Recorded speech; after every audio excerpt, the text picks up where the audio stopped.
The RBA won't use rates to cool the housing market. Let's have a look. Hello everyone, Florian.heise here and welcome to another episode of HeiseSays. Grab your stein of coffee because there's some articles doing the rounds at the moment regarding the RBA. Won't use rates to cool the housing market. They're not going to save the housing market. Rates aren't going to be adjusted for housing. I'm seeing it repeated again and again. Now, I thought this was old news.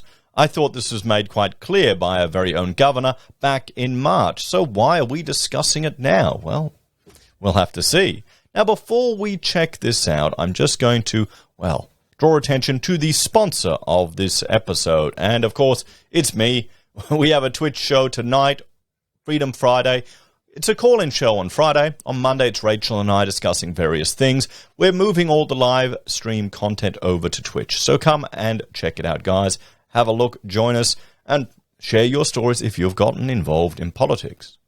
So, back in March, this was quoted by the governor of our Reserve Bank. So, the RBA will not raise rates to slow the housing boom. Mr. Lowe reiterated that the RBA does not and would not explicitly target house prices with its interest rate policy. So long as we have Philip Lowe as the governor, I would be shocked if they started targeting this. Because, there are other things that they're focusing on. Instead, he said it was the governments and financial regulators to address community concerns about soaring housing costs. I recognize that low interest rates are one of the factors contributing to higher housing prices, and that high and rising housing prices raise concerns for many people. There are various tools other than higher interest rates to address these concerns, leaving monetary policy to maintain its strong focus on the recovery in the economy, jobs, and wages. So they're not worried about housing, everyone. The Reserve Bank housing isn't part of their mandate, at least here in Australia. We're not the same as the Kiwis. If it should be part of the mandate, that's another question for discussion. Remember, these are the ultimate rulers of our economy. If we just bring up here's the cash rate, everyone, 0.1%. I didn't bother updating this chart from when it was originally set at 0.1 because what did I go down? I went down 1 pixel and it wasn't noticeable. So it's just saying flat at the moment. Now the question is, will they be able to raise rates? Will they do it if the market overheats, or will they hold off? And then how many people are so close to the edge that they'll instantly tip over, or do people have enough savings put aside? And that's, another chart I'll bring up here. This is showing you the number of loans in negative equity, which is trending down. This is showing you housing loan prepayments.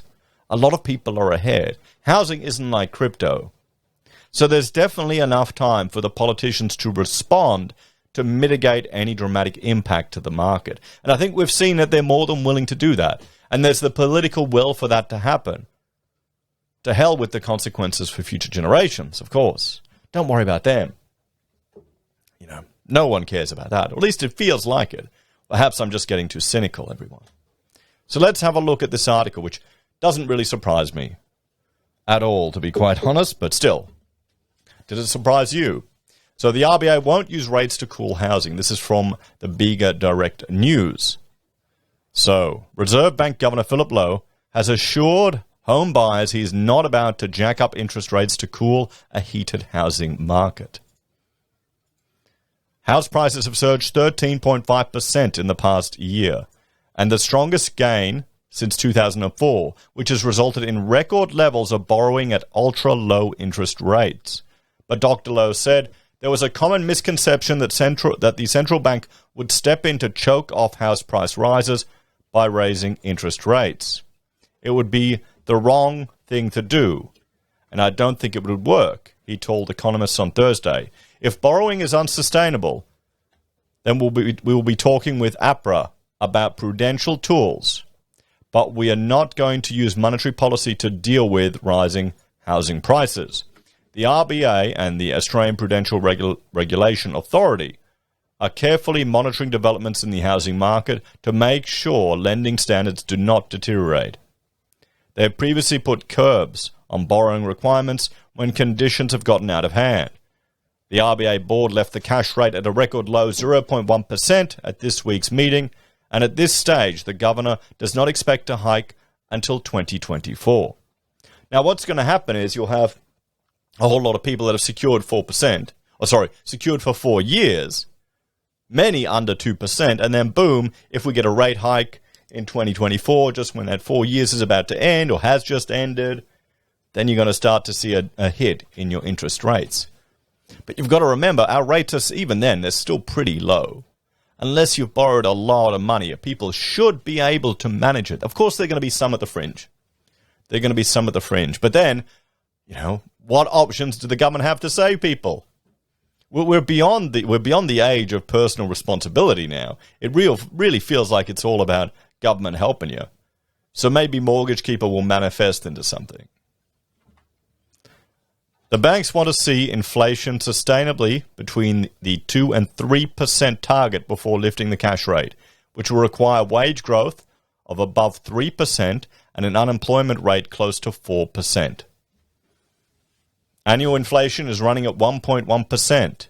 Wage growth stands at 1.5%, and the jobless rate is at 5.1%. I mean, wouldn't that be interesting, actually being able to earn more than inflation on your savings in the bank account without having to jump through 50 million hoops?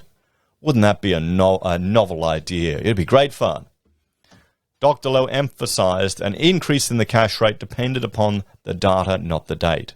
See, and this is the thing. Even if you're critical of this 5.1% unemployment rate, you don't believe it, you prefer the Roy Morgan one, it doesn't matter.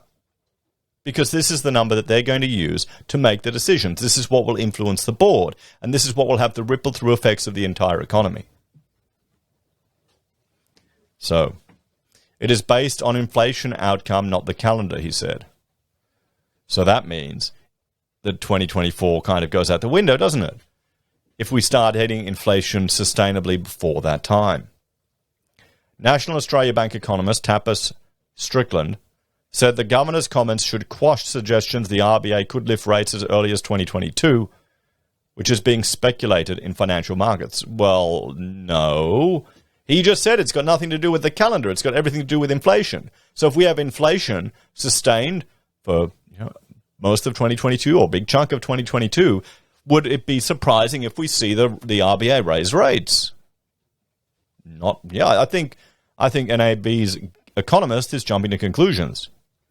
He said while NAB saw the risk of a rate hike in late 2023, its central view, and that means that with the different modelling they're doing, its central view remained the first rise would be in 2024. So they're still sticking to the 2024 bandwagon. And maybe some people are just surprised that the RBA isn't going to intervene into the housing sector or doesn't take housing prices into account with regards to setting rates. Should they? Should that be changed? Should the mandate of the RBA be changed to ensure housing prices remain at an affordable level? What do you reckon? Interesting. We'll have to see. As always, guys, thank you for watching. I think I've got a child out there waiting for me, and I hope Rachel's with him. Thank you for watching. The long-term issue here is just we've got our housing addiction. We're all addicted to housing. Would we be worried so much about house prices here in Australia if there were other opportunities for people to do well? I was talking to someone yesterday. Why get a job? Just buy a house. Anyway, guys, thanks for watching. Like, share, and subscribe to the channel. Let me know your thoughts and opinions on this one in the comments down below. If you're a fan and enjoy the content, there are a few ways you can help us out. You can sign up for SelfWealth or Stake. Use our affiliate links at Amazon, eBay, Independent Reserve, or AussieBroadband. Buy a merch from HeiseSays, use Gold Pass from the Perth Mint, or support us via PayPal. Take care, and I'll see you next time. Bye for now.